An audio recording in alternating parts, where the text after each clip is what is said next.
وها نحن ندخل إلى رحاب المسجد، والتي تبلغ مساحته 6500 متر، وهي المخصصة للصلاة. ويلي المدخل مباشرة مساحة مستطيلة غطيت بسقف خشبي يتكون من براطيم مزخرفة بوحدات مربعة ومستطيلة، بداخلها زخارف نباتية دقيقة مجلدة ومذهبة على غرار الأسقف المملوكية بالعمائر الدينية بالقاهرة.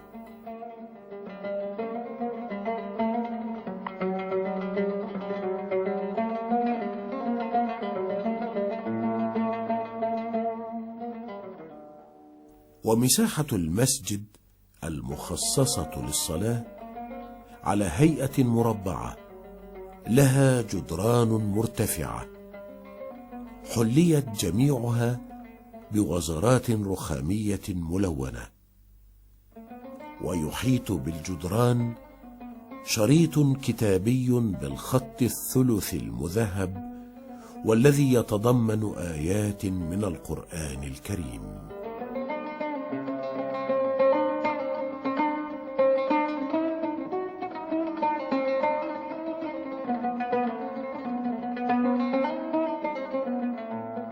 ويتوسط المسجد 4 دعامات مربعة، يكتنف كل دعامة 4 أعمدة شاهقة الارتفاع من الرخام، لها قواعد وتيجان على الطراز الإسلامي. وهذه الدعامات في شكلها العام أقيمت على غرار ما هو موجود في جامع أحمد بن طولون وجامع الحاكم بأمر الله بالقاهرة. وتحمل هذه الدعامات قبة حجرية مقامة على عدة صفوف من المقرنصات الحجرية المزخرفة بزخارف نباتية أرابيسك محفورة حفرا مباشرا في الحجر. وبمنتصف المسجد دكة المبلغ الرخامية، وهي مستطيلة الشكل مقامة على دعامتين مستطيلتين و4 أعمدة ذات تيجان إسلامية الطراز. وهذه الدكة في تكويناتها وزخرفتها الكتابية والنباتية على غرار دكة مسجد السلطان حسن.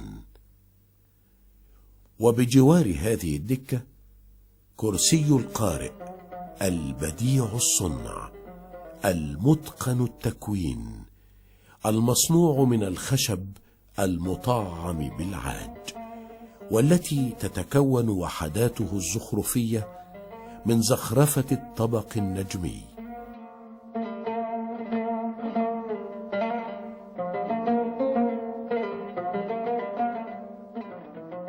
وقد حليت جدران ودعامات المسجد بما يزيد على 60 دائرة رخامية متنوعة الزخارف النباتية، بحيث لا تشبه الواحدة الأخرى، وزخارفها مقتبسة من الزخارف النباتية بالمنشآت الدينية المتنوعة الموجودة بمدينة القاهرة.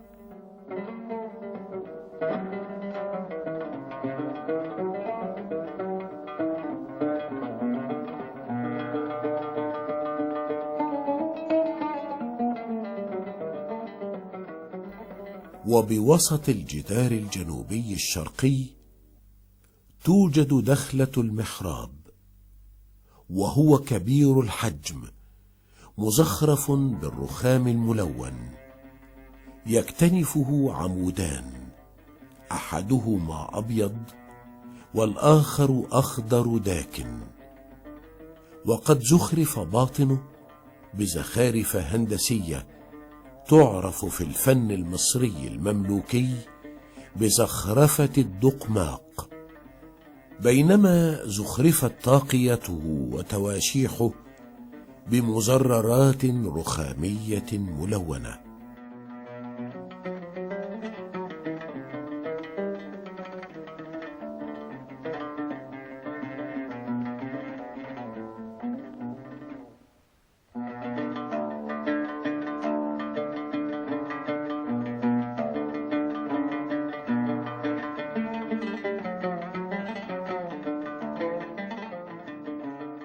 ويجاور المحراب المنبر الخشبي القيم الفخم، والذي ينافس في شكله الفني والزخرفي وحجمه المنابر المملوكية الخشبية بمدينة القاهرة. وقوامه الزخرفي وحدات وحشوات هندسية مطعمة بالعاج والصدف، وأهمها زخرفة الأطباق النجمية.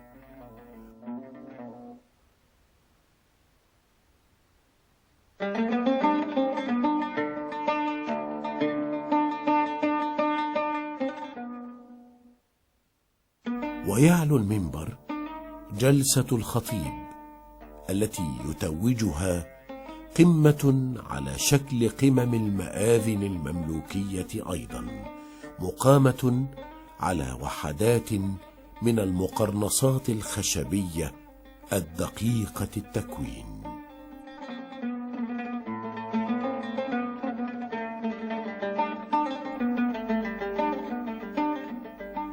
وللمسجد ثريا بديعة من النحاس دائرية الشكل ومزخرفة بوحدات هندسية مفرغة تحمل قرايات زجاجية مخصصة للإضاءة.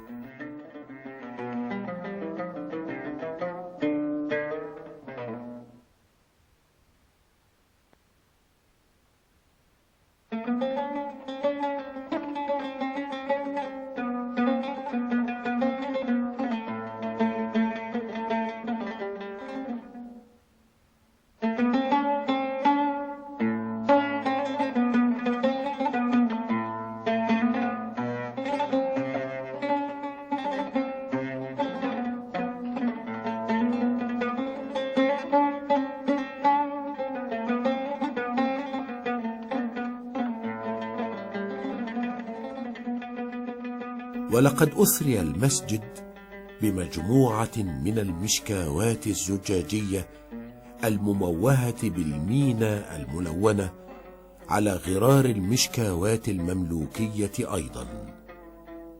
من بين هذه المشكاوات 240 مشكاة عملت في مدينة بوهيميا، وتتميز بزخرفتها الكتابية القرآنية من آية النور، بالإضافة إلى اسم وألقاب الخديوي عباس حلمي الثاني.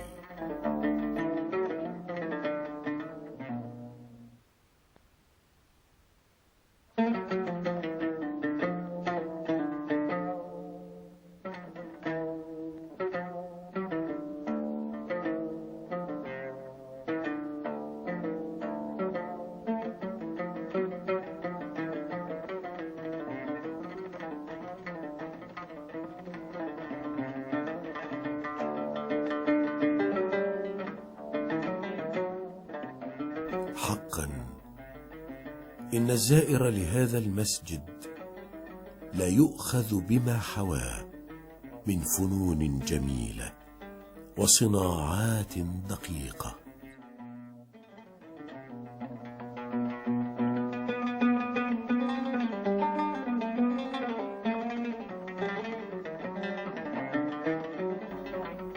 فقد وفق المصمم والمعماري والمزخرف لأن يختار له من كل أثر في مصر أحسنه، حتى كون منه درة بين المساجد، تنتقل العين فيه من حسن إلى أحسن.